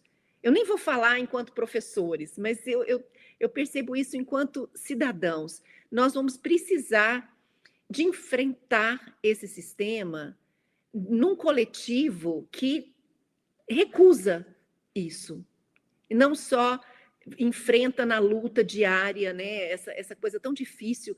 A gente coloca para nós, hoje eu ouvi uma fala que diz da luta. A gente fala luta o tempo todo. Nós não podemos viver em sociedade ou pessoalmente só em luta. Mas nós precisamos, né, de alguma forma, pensar em como que nós, enquanto indivíduo e coletivo, podemos mudar tudo isso, respeitando uma LDB que é importante e que pode estar ao nosso lado e não contra nós. Então, muito obrigada por tudo que você trouxe e que a gente possa falar um pouquinho sobre isso, né? A desigualdade é algo que a gente vai ter que desconstruir em algum momento para sustentar uma sociedade que não é local nem regional, ela é mundial, né? Muito obrigada. Eu acho, bom, nós temos alguns comentários aqui no chat, Maria Luísa, não sei se você acompanhou, mas o professor Milton Alt, né, da nossa universidade no campus de Tuiutaba, ele fala da caduquice. Você comentou rapidamente, mas se você puder dialogar um pouquinho mais com isso, né, nós estamos aí com toda a tecnologia à nossa disposição e ainda temos um currículo caduco. Como que é isso? Como que você dialoga com isso?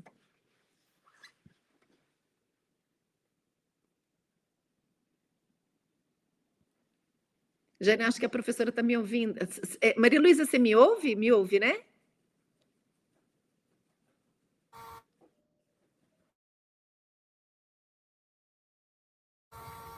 Podemos colocar mais? Pronto, acho que agora eu posso responder, acho que eu ouvi tudo porque eu estou ouvindo no delay. Você está ouvindo no delay. Sim. Tá, ótimo. Tá, e Pode tô lendo, colocar, fazendo então a gente leitura vai labial. Mas a gente, professor, né, Renata, a gente faz de tudo, né? Olha, eu vou começar, assim, eu vou dar uma volta. Eu quero começar, assim, gente, Beto Guedes, vamos precisar de todo mundo. Achar que quem resolve o problema da educação é o documento curricular ou o professor na escola, abandonou a gente, né? Largou a gente para lá, né? Então, vamos lá, vamos responder muita coisa aí para eu responder. Eu vou tentar dar conta, e aí, se vocês quiserem, depois eu posso também responder mais alguma coisa do chat. Mas vamos lá. Primeiro, assim, gente, professor da aula tem que saber da aula, tem que planejar, tem que se organizar, tem que treinar. Eu dou aula há 38 anos, mas eu ensaiei para vir aqui e eu fiz o que me pediram exatamente nos 40 minutos que me pediram. Quero começar chamando atenção para isso. Isso é uma questão de respeito com os colegas, com o público, né? E se para o professor do ensino médio a campainha toca, isso não dá direito a gente na universidade a falar para sempre. Pronto, falei. Comecei a implicar. Bom, Jane diz que eu escrevo muito sobre muitas coisas e que, inclusive, eu escrevo sobre questões raciais, o que não é minha propriedade. É porque eu não escrevo sozinha, né, Jane?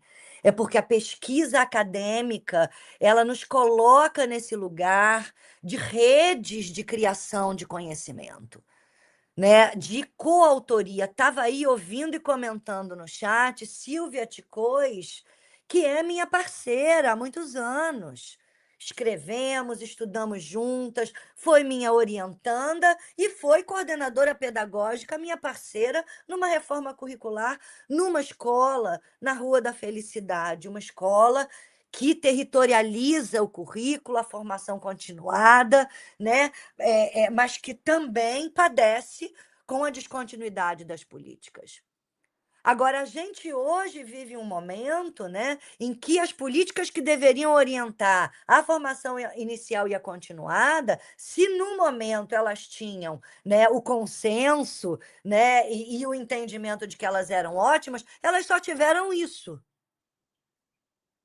Não teve coordenação do Ministério da Educação, muito pelo contrário, os governos abandonaram as redes, né? E com isso se provocou uma total desconexão, inclusive sistêmica. E a gente está pagando por isso. Então, um beijo, Silvia, um beijo para todo mundo aí do chat que está fazendo pergunta. E aí, assim, vou fazer outra volta. É importante a formação continuada ser territorializada, mas também é muito importante que a gente pense, né, os dados que a gente está produzindo e analise territorialmente os dados que a gente está produzindo. E eu já vou logo tocar na questão do estágio e na caduquice que o Milton pediu. Contando o seguinte: eu tenho um caso de uma pessoa que é tida como dado de evasão sem titulação no ensino superior. Essa pessoa veio de uma comunidade indígena, uma pessoa indígena, que, quando entrevistada para uma pesquisa que eu conduzia sobre formação inicial, declarou o seguinte: que fazer o curso o quê? Eu vim aqui fazer as matérias que me interessam, o que eu queria. Estou fazendo umas de pedagogia, umas de música, umas de artes, fiz os estágios que eu acho importantes e depois eu vou me embora para minha aldeia levar o que me interessa. Que eu não tenho nada, não me interessa título de branco, eu só vim aprender com vocês o que eu quero. Veja, reitor, vice-reitor, equipe da licenciatura, da pedagogia. Esse é um dado de evasão para nós. Mas esse é um dado, Milton, que denuncia que esses estudantes talvez estejam pedindo outras terminalidades, outras metodologias, outros desenhos. A gente já aprendeu que a palestra é importante, né? Como isso que a gente está fazendo aqui, fica gravado no repositório, pode ser revisto, recortado, as referências podem ser sugeridas, né? Por exemplo, eu quero saber o que essa professora discute mais sobre questões raciais. Vai lá, tem artigos meus com o Vinícius que se chamam Não Tem um Dia de Paz na Escola, um negão desse tamanho na educação básica, conversas com o professor negro em educação, né? E é com Vinícius, por exemplo, que eu vou publicar o Clube da Luta, uma dessas histórias, Jane, que a gente chega na escola e no tempo vago tem um Clube da Luta acontecendo. Está nos 2 artigos, tanto no Le Monde Diplomatique, mas no artigo acadêmico, obviamente, está descrito em muito mais detalhes, e na tese do Vinícius é muito maior ainda, né? E o que acontece? Era uma banca de apostas, transmitida ao vivo pela internet, que o público e os agentes são jovens, crianças, né? Que aí, assim, estão aprendendo isso em outras instituições, com outros currículos, que são os currículos de ódio e crueldade, né? Então, se o Estatuto da Criança e do Adolescente, que aí é uma tríade pensada por conta da violência, né, e pelo direito da infância e da adolescência, o ECA regulou bastante a família, regulou bastante a escola, mas a sociedade como um todo, a gente vê hoje, não existe regulação nenhuma nas redes sociais, né, e principalmente em plataformas. Não vou dizer o nome aqui para evitar processo contra a universidade, que a universidade já teve seus orçamentos tão cortados, tadinhas as federais, que eu não vou falar o nome, mas plataformas aí que a gente conhece bem, e no meu artigo está publicado o nome, você reúne aí 1.500 crianças, jovens, entre 8 anos, 14 anos, para um evento como esse, fazendo aposta em dinheiro. Né? Os professores hoje chegam nas escolas e são assediados por jovens e crianças que dizem: me faz um Pix de R$2, me faz um Pix de R$5, né? A gente foi estudar isso. E está publicado num curso que eu desenhei para o MEC, um curso de formação continuada, como estudo de caso, né? Desse professor que diz: toda hora me pediam R$2, R$5, eu fui ver o que era. Era Beth. Então, assim, eu acho que a gente tem problemas urgentes, que são problemas que não são do conteúdo de história, nem da pedagogia. Eles são interdisciplinares, eles são intersetoriais, eles precisam ser enfrentados pela sociedade como um todo, eles tocam diretamente a formação inicial, que fica caduca, que fica desconectada com a realidade, que fica desconectada do que acontece nas escolas, mesmo quando a gente tem toda a carga horária de estágio prevista, porque o problema é outro, é sistêmico, né? A gente acaba vulnerabilizando esses espaços, quer dizer, a gente acaba dizendo que o problema é da universidade, que o problema é da escola, quando a gente tem aí um desenho muito maior que a gente precisa enfrentar para, de fato, enfrentar problemas como o das múltiplas violências que se localizam no território escolar, que não são nem só essa, a gente vai além para falar dos tiroteios e, enfim. A gente estava mais animado, agora ficou.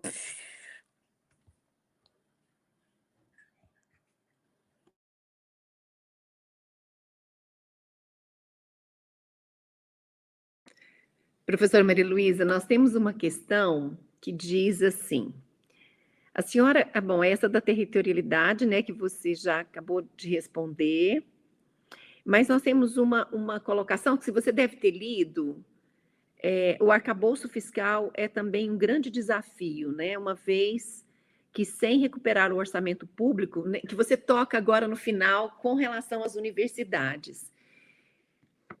Nós temos essa questão financeira eterna relacionada à educação. será que a gente vai mudar isso em algum momento? Porque não só para o ensino superior, mas a educação básica também enfrenta sempre esse problema. E aí nós temos o Fundeb, nós temos os recursos do Estado, nós temos... Nunca vai dar conta? A gente nunca vai ter a possibilidade de oferecer para esse campo de formação, que não é só de uma formação de conteúdos, mas uma formação humana, condições efetivamente próprias para essa formação, porque há quanto tempo a gente vive isso, né? Sempre. Não damos conta, a gente não tem um financiamento, a gente não tem recurso, o país não consegue mobilizar. Como é que é isso? A gente vai sair disso algum dia? Se você quiser ir colocando, a gente vai passando para você os outros comentários.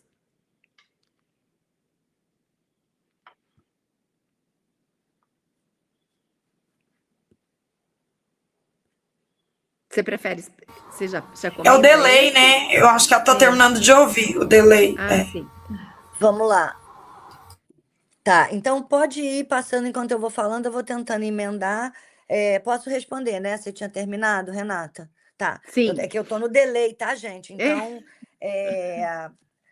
Então, gente, essa questão da territorialização toca, inclusive, a questão do orçamento e do Fundeb. Então, se eu estou tentando dizer, né, que nos últimos anos a gente tem tido políticas, por exemplo, do governo federal, que tentam reconstruir, reaproximar com a LDB. Né? Você tem, por exemplo, no campo da primeira infância, a criação de uma secretaria especial da primeira infância. Então, tem uma preocupação aí de ter programas, orçamento, porque não adianta ter política se não tem orçamento, né? Então, ter programas, orçamento, pactuar com os estados e o município, porque num regime federativo a gente parte da ideia da importância do pacto, mas esse pacto também é importante porque ele precisa ouvir o território. Então, o que esse território precisa de mais urgente, né? Então... Gente, Renata, nem a palavra nunca, nem a palavra sempre. Mas eu acho que é uma disputa que está colocada, porque a gente está falando de um governo federal que teve o seu orçamento sequestrado durante toda a sua gestão.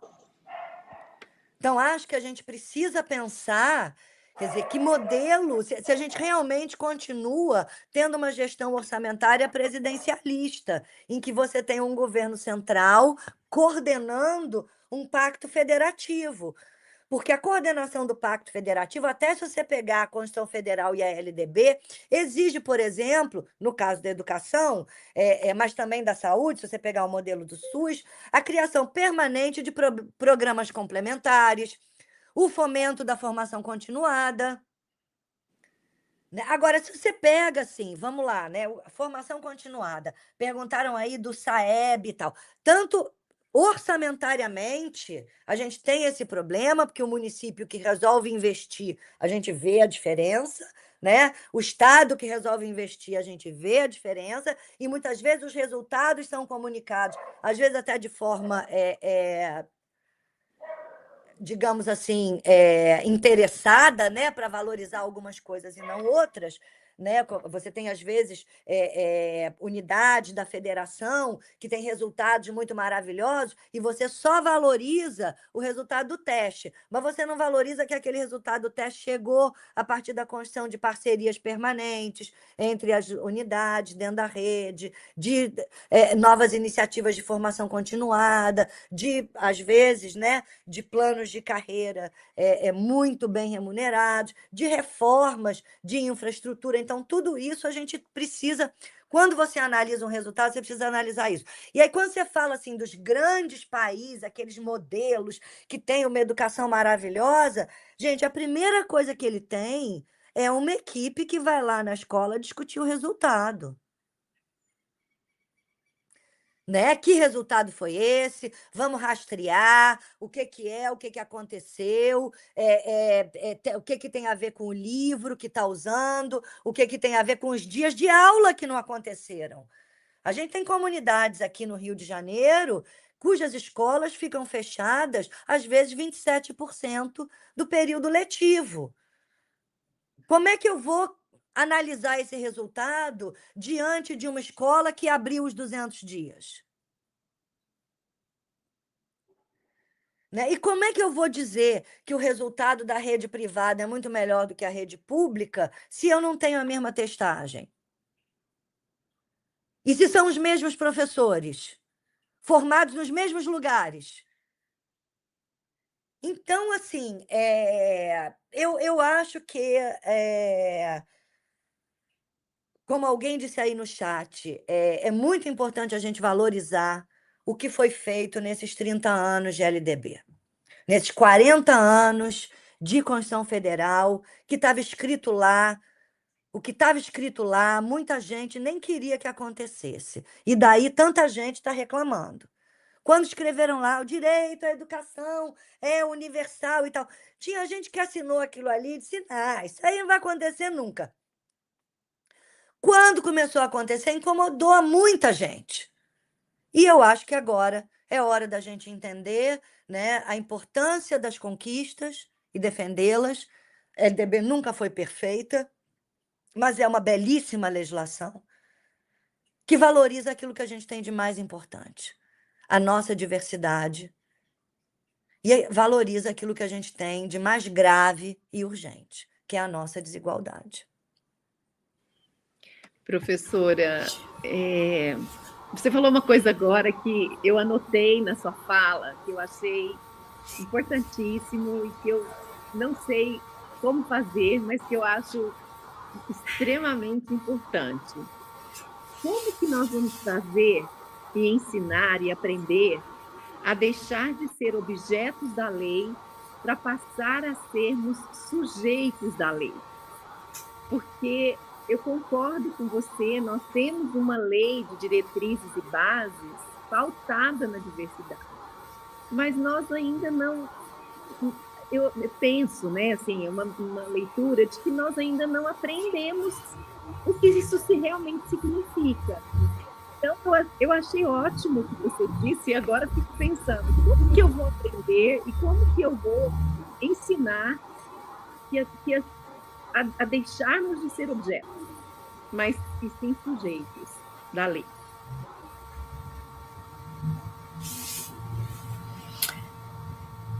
Professor, eu posso colocar já junto com a Renata mais alguns e a gente entender que é o último bloco? Pode ser? Então tá. A professora Gislene, ela coloca o seguinte... É o que está, né? É o que pauta a própria LDB e a própria Constituição Federal. A participação social é o ente de controle e retroalimentação permanente dos sistemas, né? Seja de educação ou de saúde. Né? Então, daí a importância da gente cobrar que os conselhos municipais, estaduais, façam esse movimento de territorialização, né, de diálogo com as secretarias. Né, se tem um grande problema, a meu ver, é um enorme descompasso entre tudo isso. Quer dizer, eu vou fazer aqui uma crítica direta. Quer dizer, o Conselho Nacional de Educação senta e decide o percentual que pode ser de EAD sem fazer um levantamento de qual é o impacto disso em regiões que já estão, por exemplo, afetadas pela crise climática. Sem fazer um desenho de impacto do que isso significa nas mais diversas regiões do país, onde a gente sabe que muitas vezes o único acesso é a EAD. Aí eu pergunto, formação iniciada são 4 anos, 5 anos. Esse professor, foi pessimamente formado. Sim, ele está na mão da secretaria por 30. O que é mais importante? Eu continuar formando professor, do ponto de vista da política pública, e colocá-lo no sistema trabalhando, dentro de uma lei que diz que ele tem que ouvir o estudante, que ele tem que ouvir o outro professor, né? Que tem diretrizes, que tem controles, que tem... Ou eu apoio. E aí não adianta me falar de apagão de professor. É óbvio que tem apagão. Quem é que quer ser professor para chegar lá e ser criticado? O médico vai lá, destrói 18 bumbuns.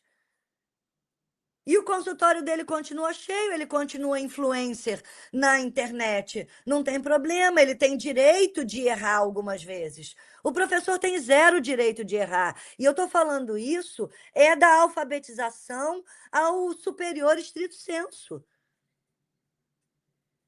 Entrou na alfabetização, tem que sair alfabetizado na idade certa. Entrou no estrito sensu, tem que sair mestre. Ele entrou 8 meses depois, aconteceu uma coisa na vida. Não precisa ser uma coisa ruim, pode ser uma coisa boa. Ele gera um fracasso para o índice que mede o aproveitamento do programa.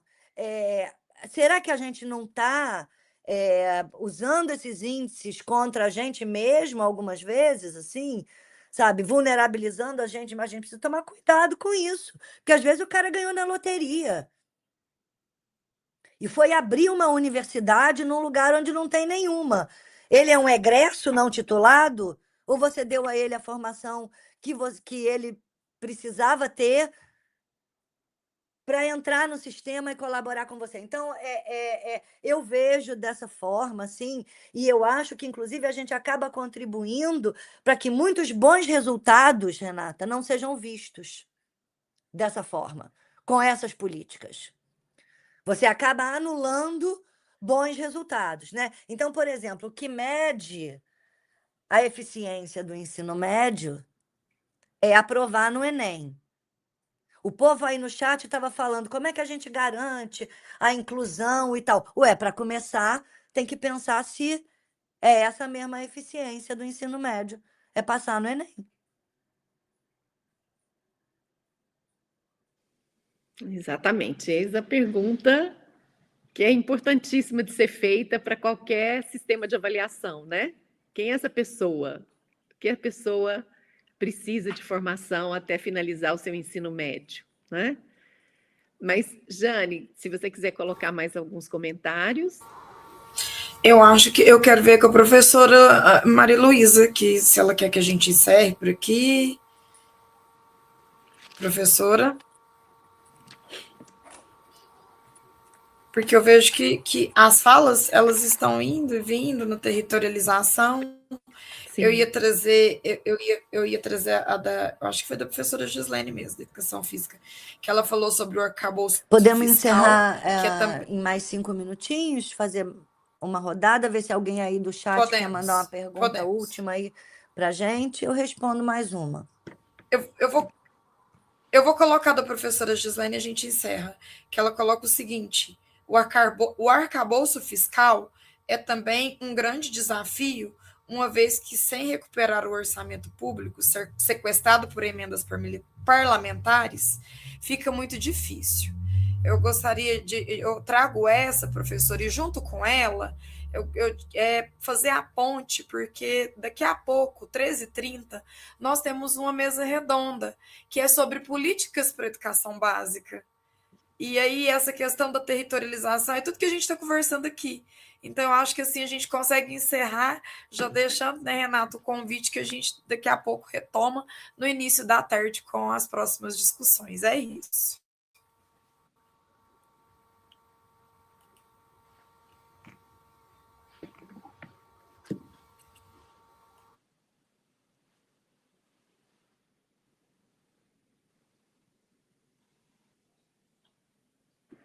Então, eu vou agradecer essa oportunidade de trazer, né, essa crônica do presente, apresentando a hipótese de que a morte ainda reside nas pontas do sistema, embora eu festeje cotidianamente a revolução que foi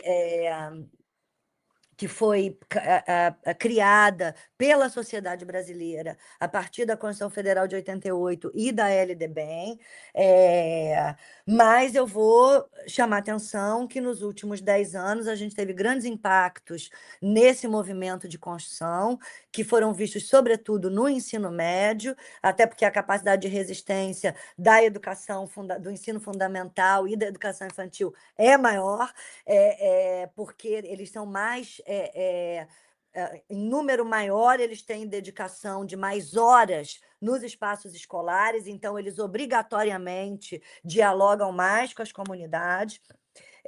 Mas eu chamo a atenção para isso que teve um imenso impacto numa descontinuidade de políticas e também num distanciamento entre o que se faz nas escolas e o que se pratica na formação inicial e, muitas vezes, na formação continuada. Veja, quando a gente fala do arcabouço fiscal, a gente está falando de uma coleira que aperta toda vez que a gente tenta andar.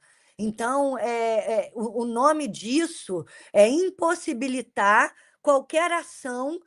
Para você fazer uma política, digamos, um programa especial que atenda o ensino médio ou a primeira infância, como foi feito agora, você precisa tirar dinheiro de outros lugares.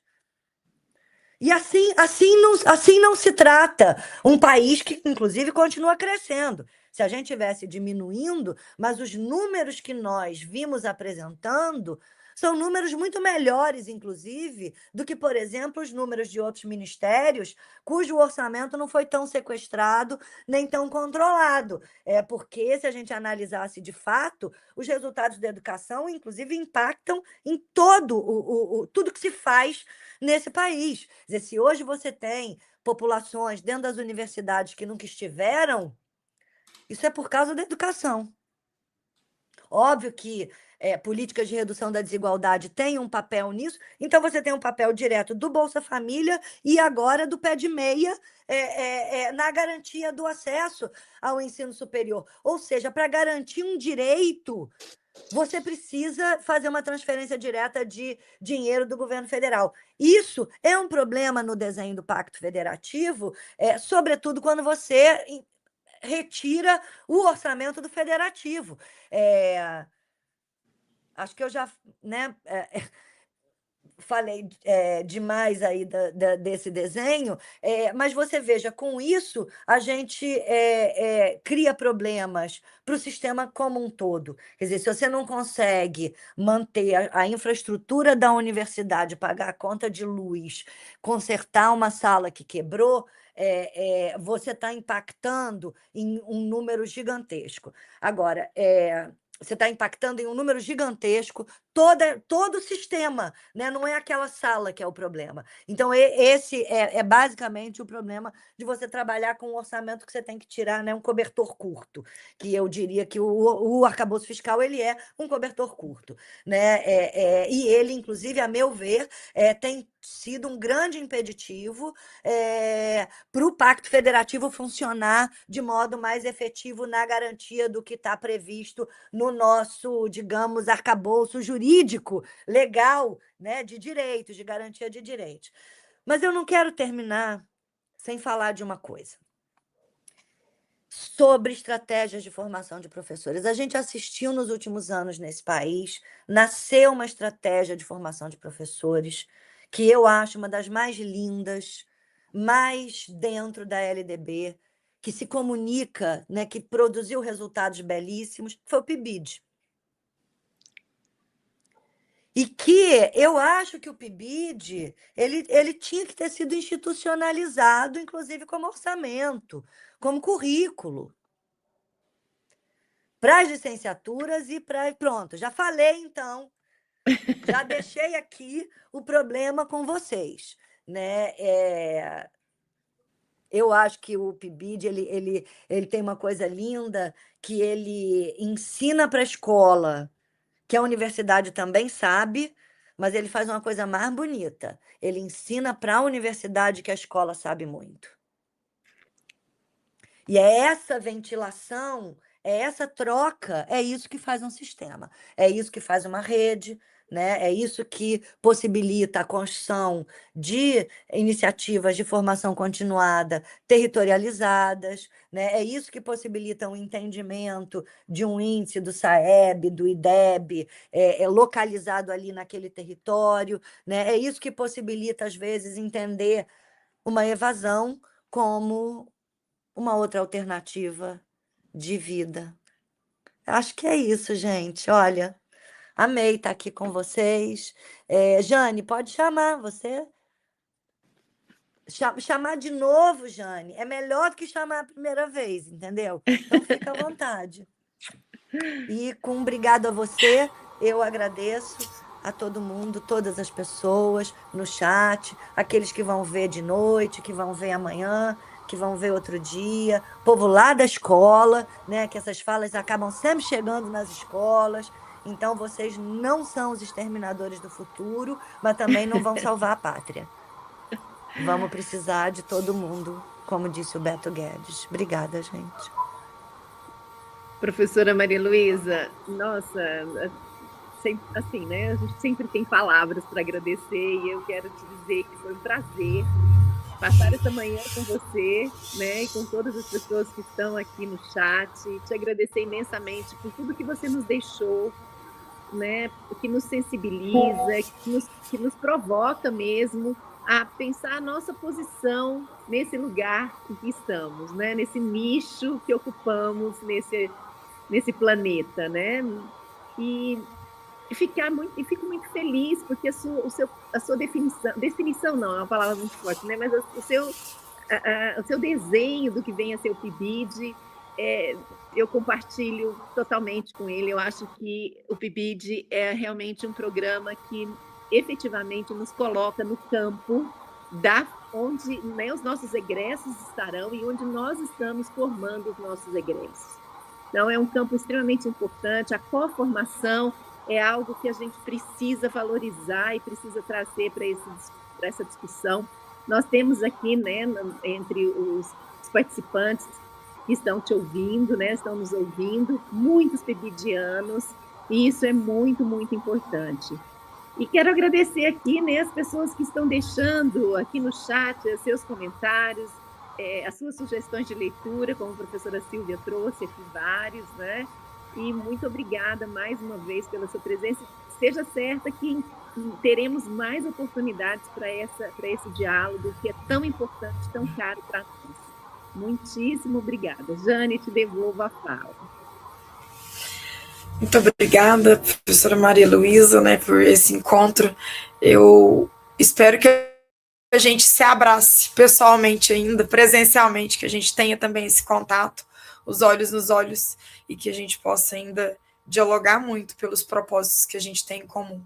Muito obrigada pelo seu sim, o seu sempre sim à Universidade Federal de Uberlândia, às nossas licenciaturas. Você é um ser humano incrível. Muito obrigada. E com isso nós encerramos. Jane, deixa eu só quebrar um pouquinho aqui o protocolo. Sim. Eu queria mais uma vez agradecer a toda a equipe de Elifo, especialmente a Jane, que trouxe, né, a professora Maria Luísa para nós hoje, e dizer que essa equipe é uma equipe que diariamente pensa na formação, né? Carolina, Eli, a nossa estagiária, a Júlia, né, nosso parceiro Lucas, que também está junto com a nossa coordenadora institucional do PIBID, e que nós estamos aqui, assim, muito felizes com a presença da professora Maria Luísa, e agradecer mais uma vez aí ao convite que a Jane fez, né, certeiramente fez. Muito obrigada. Muito obrigada, então, a gente se vê em breve. Gratidão, professora. E continuamos, né, firmemente no nosso 12º CELIC. Um abraço a todas as pessoas. E até breve.